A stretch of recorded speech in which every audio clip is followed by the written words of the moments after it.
Edu.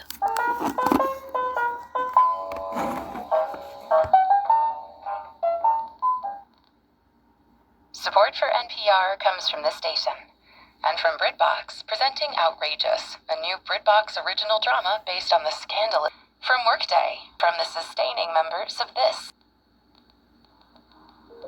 This is Hidden Brain. I'm Shankar Vedanta.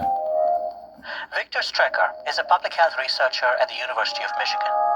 He's the author of Life on Purpose: How Living for What Matters Most Changes Everything.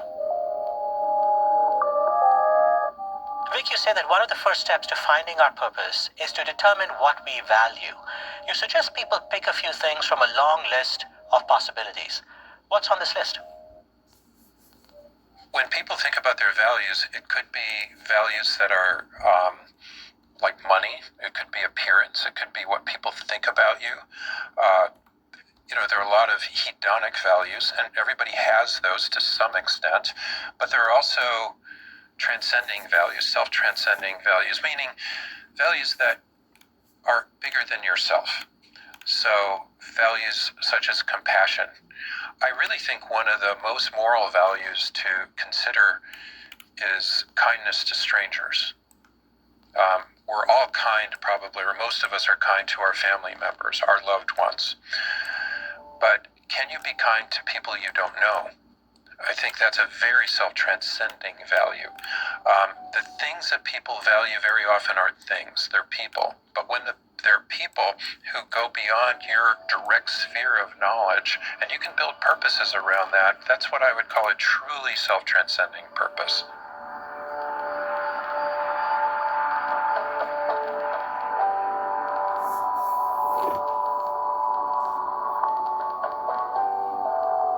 You say that once people identify their top values, the top things they care about, they should spend some time thinking about, or better yet, writing about why each value is important to them. Why is this? What does that do?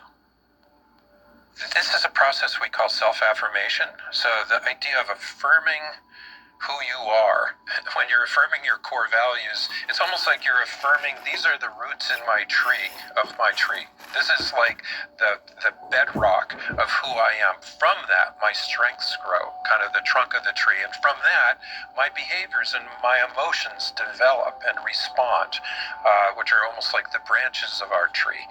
But I like to start not with the behaviors, but with that root system.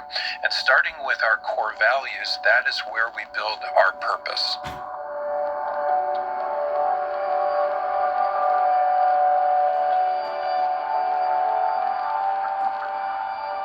You say that another step is to boil down our values into a statement of purpose, what you call the headstone test. What is the headstone test?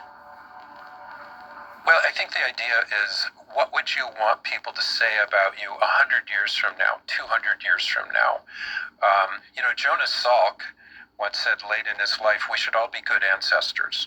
And I love that quote because I think back, I would think back to times I've walked through a cemetery. I love walking through a cemetery, and I love looking at really old headstones and seeing what's on those headstones. But even more importantly, what would be said at your memorial service? What kinds of people would be at your memorial service? What kind of legacy are you leaving? When you start thinking about that, you start then thinking about how you live your life. As I was writing my book, Life on Purpose, the editor gave me really good advice. He said, write your book review first before writing your book. And I said, why? I don't even know what I'm going to write. He said, exactly. I want you to write about what you want people to think and feel as a result of reading your book. And it turned out to be fabulous advice. I understand that you are working with collaborators to develop an AI system that can help people identify their goals. Tell me about this work. Well, yeah, we've developed an app called Purposeful, and Purposeful helps identify what your core values are, first of all, and what areas of purpose you want to focus your attention on. It could be your family, it could be your work, it could be the environment, many other things. And you can choose more than one thing. And then it starts identifying areas of growth you'd like to engage in. But importantly, for the last year, we've been working on an AI coach to help you write a purpose statement. Because one of the things we've encountered is so many people have a hard time getting over that hump of actually writing a purpose statement. They say, well, that's too hard. It's going to be too big. It's going to make me stressed out. Or very often those purpose statements look like Hallmark cards. I want to change the world. I want to help people. They're too vague. It's nice to have an authentic and specific purpose, and the purpose can be in multiple domains, like your work, like your family, like your community, like your own personal growth. You can set goals and set a purpose around each of those domains. So to make a statement that's specific motivates you, and it actually motivates you to take better care of yourself. One essential component of pursuing, a purpose-driven life is to not spend a lot of time on things that are not aligned with that purpose. Can you talk about this? That it's not just following what we should care about, but it's also not following what we shouldn't care about.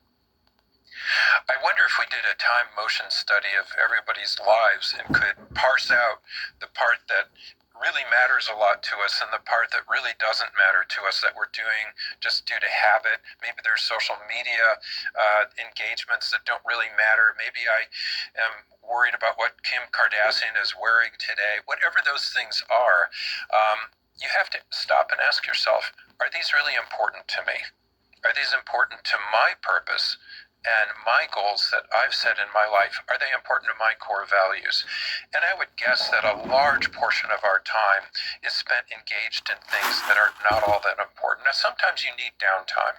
Sometimes you do need to just chill out and do something or watch something that may be meaningless. I understand that. But at the same time, how much do we spend? How much effort do we spend on those activities? So I understand some time ago you were somewhat obsessed with frequent flyer miles. Was this connected to your purpose, Vic? As a public health professional, I was traveling around the world a lot, and I started, counting my frequent flyer miles, which is certainly a goal, right? How many frequent flyer miles? I want to get to this status. I want to get to this status. And finally, I started realizing, wow, I'm going to go to my grave with the number of frequent flyer miles on my headstone. It'll just say he got Palladium status. He got to fly the plane. He got to dance with the flight attendants. He got to play any music he wanted, things like that. And I thought, oh my God, this is maybe not what I wanted on my headstone. How did you switch off from that habit? After a while, I tried to be a researcher of myself.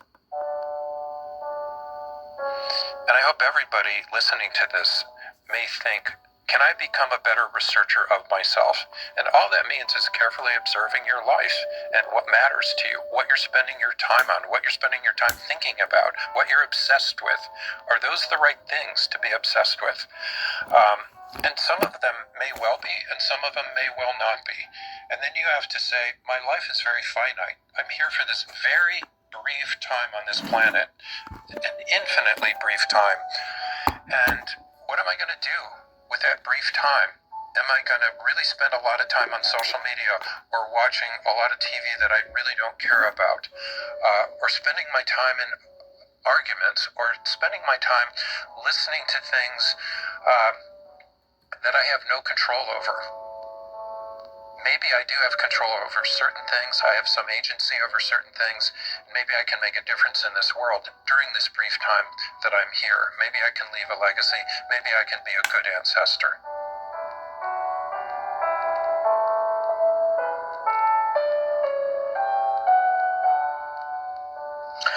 I'm wondering what you think your daughter Julia would make of the way that you have lived your life since she passed away, Vic.